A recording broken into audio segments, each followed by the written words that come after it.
做了一个雷神锤的斜挎包，看一下，它这里可以打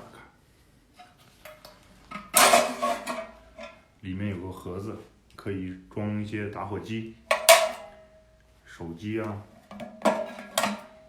卫生纸、钱包之类的。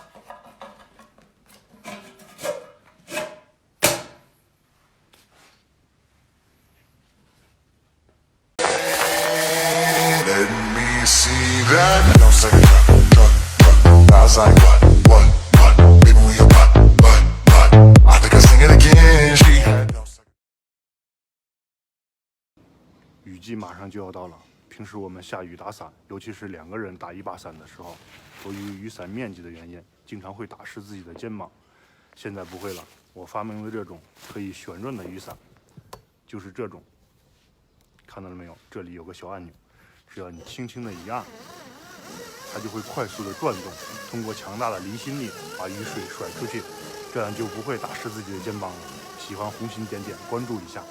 下雨的时候给大家演示，给大家看一下这种雨伞在下雨天是什么效果。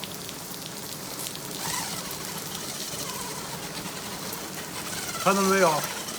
也没有说特别转的特别干嘛，也打湿不了肩膀。平时在我们在等公交或坐地铁的时候，经常为找不到一个座位而发愁犯难。所以说这几天我一直在研究一个小板凳，它的外表很难看出是一个小板凳来。现在我给大家演示一下怎么用。首先把松紧帕放进去，然后再穿进去就可以了。这就是它穿好的样子，也不会影响我们正常走路。当你累了想坐下的时候，直接蹲下就可以。它会卸掉人体大部分的力量，而且坐多久都不会觉得累这样你就可以走在哪里坐在哪里。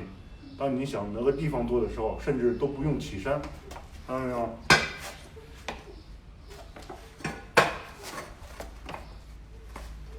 就是这样，非常方便。如果喜欢的话，点个红心，谢谢。给大家看一下我刚开好的摩托车，外表跟普通的摩托车差不多，但是说你打开它的坐垫，你就会发现它是一个马桶，还可以冲水，看到没有？来，我给大家试一下。